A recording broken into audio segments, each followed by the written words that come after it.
Assalamualaikum warahmatullahi wabarakatuh.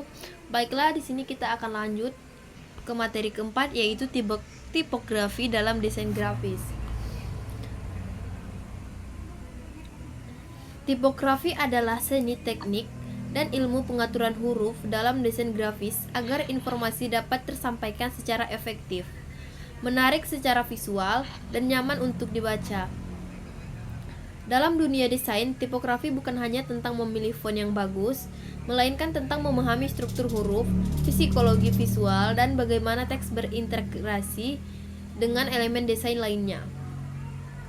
Tipografi melibatkan berbagai aspek, di antaranya yaitu pemilihan jenis font, ukuran font, lebar huruf, ketebalan, jarak antar huruf, jarak antar baris, alignment, dan yang terakhir komposisi dan keseimbangan visual. Secara keseluruhan, tipografi adalah titik awal dari komunikasi visual, bahkan tanpa gambar sekalipun. Tipografi mampu menyampaikan emosi, identitas, dan pesan tertentu hanya melalui bentuk huruf. Peran tipografi dalam desain yaitu karena sebagian besar informasi dalam media visual disampaikan melalui teks, maka tipografi menjadi elemen yang kritikal. Beberapa desain bahkan sepenuhnya mengandalkan tipografi sebagai visual utama, misalnya poster festival, iklan editorial, atau sampul buku.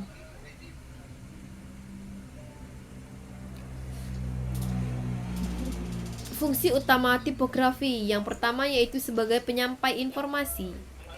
Tipografi memungkinkan pesan dapat dibaca dengan jelas. Tanpa pengaturan tipografi yang baik, pembaca mungkin tidak memahami informasi yang disampaikan. Yang kedua yaitu sebagai elemen visual. Huruf juga adalah bentuk. Bentuk huruf memiliki karakter masing-masing. Bulat, tegas, tipis, tebal, romantis, atau bahkan kasar. Ini menjadi bagian dari estetika desain. Yang ketiga yaitu membentuk identitas dan citra. Tipografi dapat menunjukkan identitas sebuah brand atau produk. Contohnya, tipografi pada berita sama dengan formal, tipografi pada brand kosmetik sama dengan elegan dan feminim, dan tipografi pada aplikasi teknologi sama dengan modern dan minimalis. Yang keempat, mengatur hierarki informasi. Tipografi menentukan mana informasi yang harus dibaca dahulu dan mana informasi pendukung. Hierarki yang baik memandu mata pembaca secara natural. Yang kelima yaitu membangun mood dan emosi. Setiap font memiliki aura psikologinya masing-masing. Misalnya, font bold memberikan kesan kuat, font tipis memberikan kesan profesional, dan font script memberikan kesan elegan. Sekarang kita akan membahas sejarah perkembangan tipografi. Pemahaman sejarah akan membantu melihat bagaimana tipografi berkembang menjadi elemen penting dalam desain grafis modern.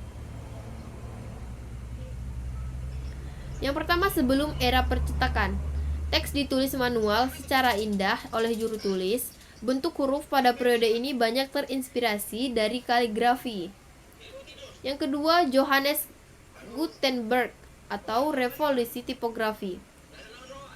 Tahun 1450 menjadi tonggak sejarah ketika Gutenberg menciptakan mesin pertamanya, huruf logam bergerak.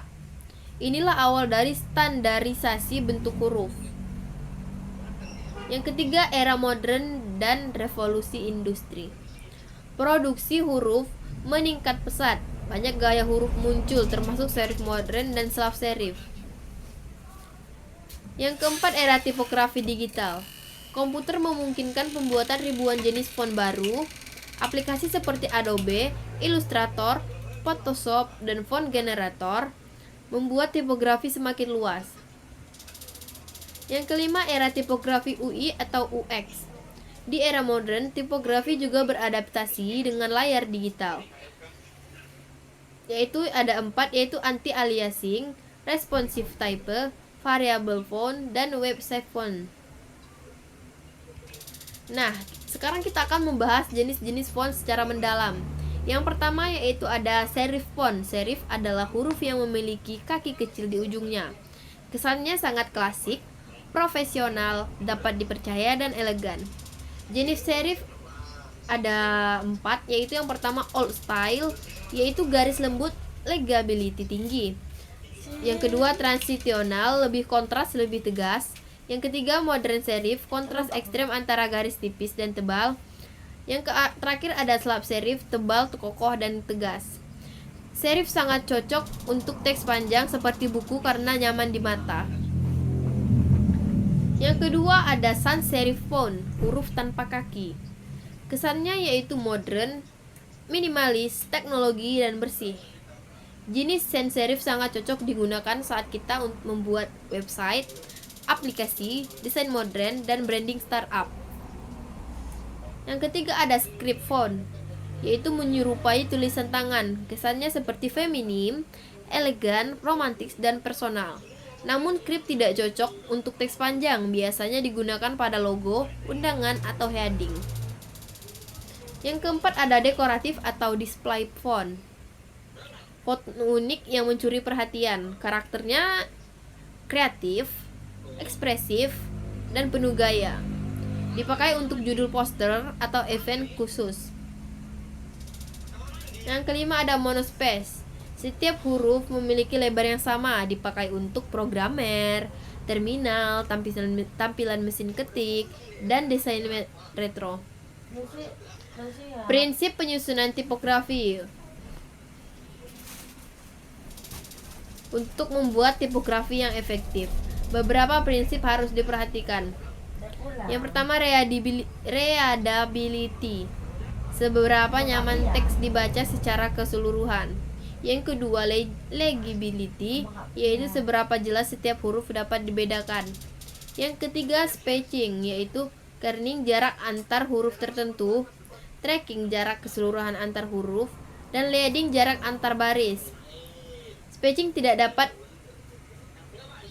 tepat akan membuat teks terasa sesak atau lebih terasa renggang. Yang keempat ada alignment, yaitu rata kiri, natural paling mudah dibaca. Rata kanan, unik, dipakai untuk estetika. Rata tengah cocok untuk judul, dan rata penuh, rapi secara visual, tidak cocok untuk kolom sempit.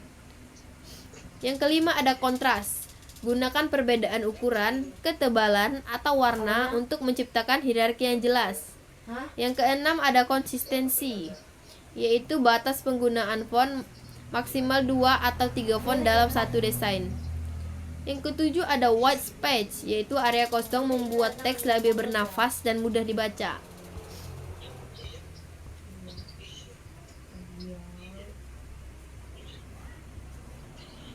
Nah, sekarang kita akan membahas kesalahan dalam tipografi. Beberapa kesalahan mungkin akan pernah kita temui dalam membuat tipografi, yaitu yang pertama menggunakan terlalu banyak jenis font. Yang kedua menempatkan font dekoratif untuk paragraf.